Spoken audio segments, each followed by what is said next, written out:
बिस्मिल्लाहिर्रहमानिर्रहीम वस्सलामुअलैकुम। आज हम बात करेंगे क़यामत के उस होलनाक मंज़र की कि कैसे क़यामत बर्पा होना शुरू होगी। क़यामत का मंज़र, क़यामत की कितनी निशानियाँ पूरी हो गईं, क़यामत कब आएगी, क़यामत किस दिन आएगी, इन सब के बारे में हम सुनते हैं। यकीनन इन सब हक़ाइक़ को जानकर हर एक का दिल खौफ से कांप जाएगा और ज़ुबान पर इस्तग़फ़ार का विर्द जारी हो जाएगा। लेकिन महज अपनी मालूमात बढ़ाने के लिए हम अल्लाह से डरें और अपने गुनाहों से तौबा करें।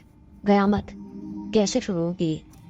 नबी आखिर ज़मां हज़रत मोहम्मद सल्लल्लाहु अलैहि वसल्लम की तालीमात के मुताबिक ये बात तो सब जानते हैं कि क़यामत जुमे के दिन बर्पा होगी। नेज़ ये 10 मुहर्रम उल हराम का दिन होगा। इसके अलावा कुरान पाक में भी उन तमाम बातों की जगह जगह वजाहत मिलती है। जब क़यामत बर्पा होगी और सूरज फूंका जाएगा तो एक बहुत तेज़ और भयानक आवाज़ गूंजेगी। वो आवाज़ इतनी तेज़ होगी कि उस आवाज़ की शिद्दत से हमारे कान फटने लगेंगे। वो आवाज़ पूरी कायनात में गूंजने लगेगी। सब घबरा जाएंगे।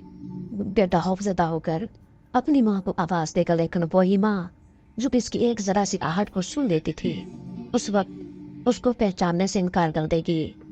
उसके लाख चीखने पर भी। और ना ही उसका बाप जो कि इंसान जहाँ खड़ा होगा वही उसके पैरों के गिर्द जमीन फटकर जुदा हो जाएगी और हवा में उड़ने लगेगी। कुरान पाक में क़यामत का जिक्र बार बार आया है, जैसा कि कुरान पाक में है, फिर जब आसमान फटकर सूरज चमड़े की तरह हो जाएगा और फिर आसमान फट जाएगा और उसकी बंदिश ढीली पड़ जाएगी। उस दिन आसमान मिसल तिल की तिलचट हो जाएगा। उस दिन आसमान थरथराने लगेगा और चांद भी बेनूर हो जाएगा, सूरज बेनूर हो जाएगा। सूरज और चांद इकट्ठे कर दिए जाएंगे और जब जमीन ज़लज़ले के साथ हिला दी जाएगी, जमीन अल्लाह ताला के डर से कांपने लगेगी। उस रोज जमीन और पहाड़ कांपने लगेंगे और पहाड़ रेत के जर्रे की मानव बिखर जाएंगे। जमीन पूरी तरह हिला दी जाएगी और वो अपने तमाम पोजनी मुर्गे और दीगर अशिया को बाहर निकाल कर फेंक देगी। जब सितारे बेनूर कर दिए जाएंगे और जब सितारे बिखर जाएंगे, जब सूरज फूंका जाएगा तो जमीन और पहाड़ों को एक एक चोट से रेजा रेजा कर दिया जाएगा। और जब जमीन खींच कर फैला दी जाएगी, अल्लाह ताला जमीन को बिल्कुल साफ और हमवार मैदान की तरह करके छोड़ देगा, जिसमें ना कहीं मोड़ दिखाई देगा और ना ऊंच नीच। इस जमीन में जो नबातात हैं उन्हें हम साफ करके बिल्कुल हमवार मैदान बना देंगे। ये एहसान अल्लाह की, जिसने हर चीज को मजबूत बनाया है और जो कुछ तुम करते हो उससे बखूबी वाकिफ है। और तुम पहाड़ों को देखकर उन्हें अपनी जगह जमे हुए ख्याल करते हो, लेकिन वो भी बादल की तरह उड़ते फिरेंगे। लोग तुमसे पहाड़ों की निस्बत सवाल करते हैं तो आप कह दें कि उन्हें मेरा रब रेजा रेजा करके उड़ा देगा।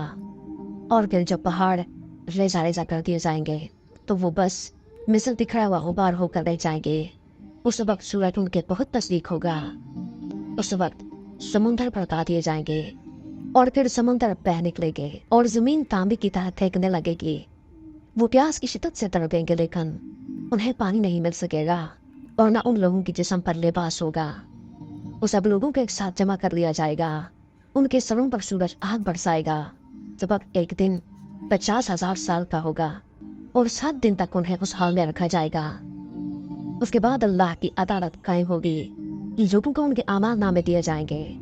जो लोग नेक हैं उन पर सख्तियाँ आसान हो जाएंगी और जो गुनहगार होंगे उनको सजा दी जाएगी। उस वक्त जन्नत को करीब लाया जाएगा और दोज़ख की आग भड़का दी जाएगी। और जिसके दिल में खुदा का खौफ होगा वो यकीनन गुनाहों से तौबा करेगा। बस एक मुसलमान होने की हैसियत से हमें क़यामत के दिन पर यकीन होना चाहिए। अल्लाह से माफ़ी मांगे, क्योंकि हम सब आज ही अपने गुनाहों से तौबा करें। क़यामत का दिन बड़ा हौलनाक होगा। मैदान महशर बड़ा सख्त होगा। आज भी वक्त है, आइए तौबा करते हैं। आइए अपने गुनाहों की माफ़ी मांगते हैं, क्योंकि कई आजमाइश होगी।